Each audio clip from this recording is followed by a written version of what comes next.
I have a feeling that there will come a time when a country like China, who, if you listen to Alistair McLeod, will tell you 40,000 metric tons. Some other people are a little bit less than that.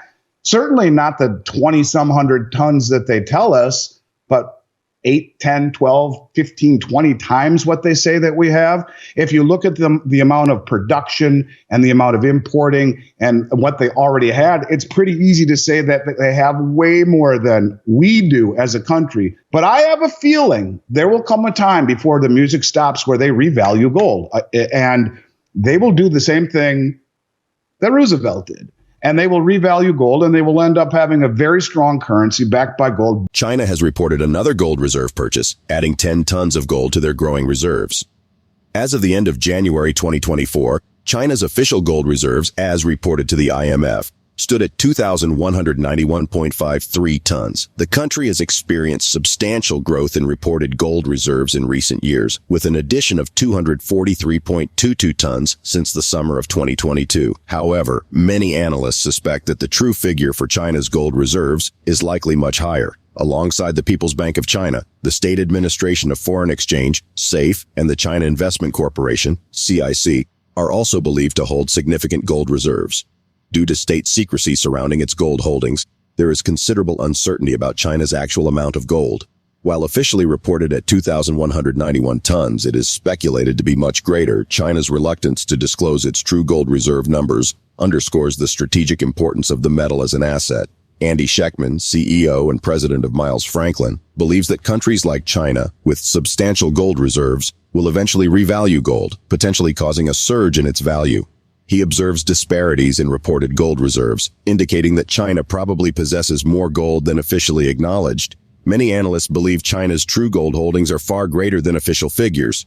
Simon Hunt, a leading commentator on precious metals and a follower of Chinese gold prices, speculates it could even be as high as 30,000 tons of gold. If this is true, China could have gold reserves even greater than that of the U.S.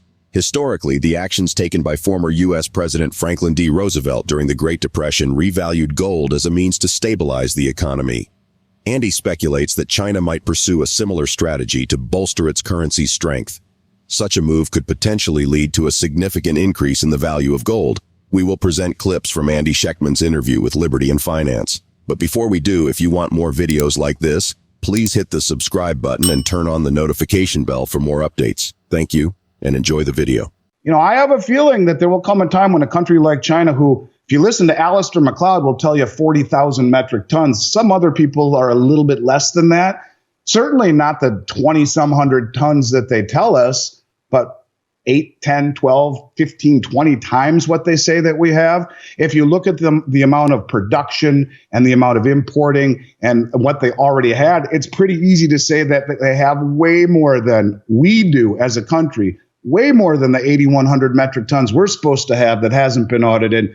But I have a feeling there will come a time before the music stops where they revalue gold. And they will do the same thing that Roosevelt did. And they will revalue gold, and they will end up having a very strong currency backed by gold, just like the finance minister from the Dutch financial minister said we should do it too. We should revalue our gold. And isn't it ironic that if you look at the balance sheets of all the central banks, gold is held in an account called the gold revaluation account. That's the name of it on their balance sheet. So if they want to get their assets in line with their balance sheet liabilities, if they want to reliquify their economy, one that is having problems with the real estate market and with the stock market in China, if they really do hold as much gold as our buddy Alistair says, who I have nothing but the utmost respect for, revalue gold and watch what happens. And look what they're slowly doing right now, turning up the heat on arbitrage. Silver's $1.50 higher. Gold is $70-$80 higher right now in Shanghai. Siphon slowly. Don't let them know what you're doing. The frog in boiling water. But just like inflation, when I was a kid in high school, price of a hamburger then to the price of a hamburger now, slowly turn it up and let the arbitrage, those sophisticated traders that can access the COMEX, the LBMA, and the Shanghai Exchange, sell all of our gold and silver in the West to the Chinese, and bang, they'll revalue it. And they'll revalue it to a level that will immediately change the narrative. And of course, with the BRICS meeting coming in October, don't be surprised to see, this kind of talk start to heat up. Now, is it going to happen in October? I don't know. The mistake a lot of people make is saying it's going to happen in October. And that's what James Rickards did. And I was fortunate enough to have, a couple drinks with him in July before the meeting happened in August. And, what he said is going to happen. The Shanghai Cooperation Organization, the Eurasian Economic Union will join the BRICS, and they will issue a commodity-backed currency. But to say when is a mistake. But I do believe that these things indeed logically will happen. It's a logical progression. And when you see all of these BRICS countries, look at, country like Turkey, who has now just formally applied to BRICS, has massively accumulated silver recently, massively. Let me see if I can find the number here real quick. I think I can. I wrote it down. The number that they have accumulated, imported in 2023 was almost 1,200 tons of silver. And, and in 2022, about 800 tons. And if you go back before that, nowhere near. So you have countries that are leaving the Western system. They were just told that you're not going to join the European Union anytime soon. And so they formally applied to BRICS. Well, they're buying gold, they're buying silver, they're doing, a year ago, before they had to sell some of their gold to finance to help get inflation under control, they were buying more gold than anyone in the world too. So these nations, I think, see the big picture, and the people in this country who are being lied to by the Bureau of Labor Statistics, who are not letting us see what's really happening, are falling right into the hand of these countries that are de-dollarizing. So the addition of new members, notably Iran, Saudi Arabia, and Egypt, to the BRICS framework since January 2024, has sparked concerns among Western governments, especially given the energy-centric nature of these additions. According to the International Monetary Fund, IMF, there is a projected significant reorientation of global economic power, with the BRICS countries forecasted to contribute 37.3% to the world's GDP by 2024, in contrast to the European Union's share of 14.5%. Andy sees that the inclusion of multiple countries applying to join the BRICS alliance, trade conducted in currencies other than the US dollar, and the substantial price disparities between metal markets in Shanghai and London are significant indicators of a changing global landscape. On February 4th, 2024, Russia, a BRICS member, confirmed its plan to establish a new payment system independent of the US dollar. It aims to facilitate cross-border transactions within BRICS and other developing nations using a different currency. Andy emphasizes the importance of looking at these events within a larger context, suggesting that they signal a shift in global dynamics that is becoming increasingly evident to more people.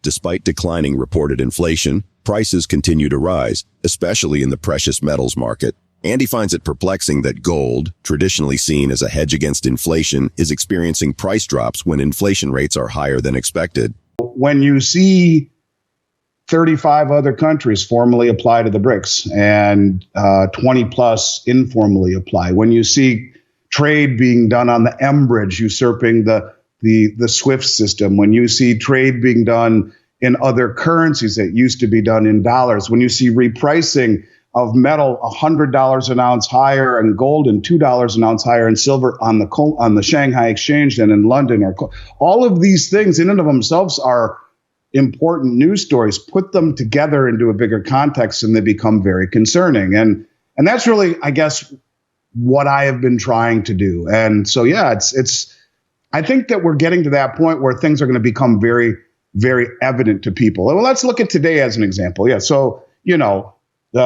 you have inflation come down, but it's still higher than expected. And the markets get smacked, right? And it's interesting. You look at a chart and they come straight down. That's not how markets work. In this case, it is in the price of metals. But look, it's a lie. We've had prices that have been rising at an annualized rate of 3% or more now for 34 straight months. And even as inflation has come down by the CPI, prices are still rising. I think it's important that when you look at gold, and most people that don't understand what the heck gold is view it as an inflation hedge. That's what we've always been told. So I think it's kind of funny that as you know, the prices get smashed in the derivative gold market when the CPI market comes back a little hotter than expected. It's supposed to be the other way around. So when you talk about manipulation, when you talk about the markets being controlled, it's very upsetting. And I think to a lot of people, this is what dissuades so many people from accepting precious metals as a hedge, because here you have numbers come in hotter than expected and bam, they smack the heck out of it. Well, that's, if you've been around this market long enough, something to be expected, especially pushing gold down below a psychological level of 2,000. But this doesn't change anything, and nor does the fact that we keep seeing record withdrawals off of the exchanges and deliveries off the exchanges and central bank acquisition. So, yeah, it's frustrating. First and foremost, it's crucial to acknowledge that a significant portion of central bank gold purchases remains undisclosed, with about half of such transactions unreported. While we know 533 tons of gold acquisitions, the buyers of the remaining 504 tons are unknown. It is speculated that China and Russia may increase their reserves much quicker than officially reported. Recently, high interest rates have been the main factor suppressing gold prices, making bonds more attractive. But with interest rates expected to decrease, this restraint on gold prices is easing. If central banks continue their significant purchases, consecutive new records in gold prices are possible. What do you think of Andy's prediction on gold accumulation? If you found this video helpful, please support our channel and turn on notifications for more updates. Stay tuned for our next video.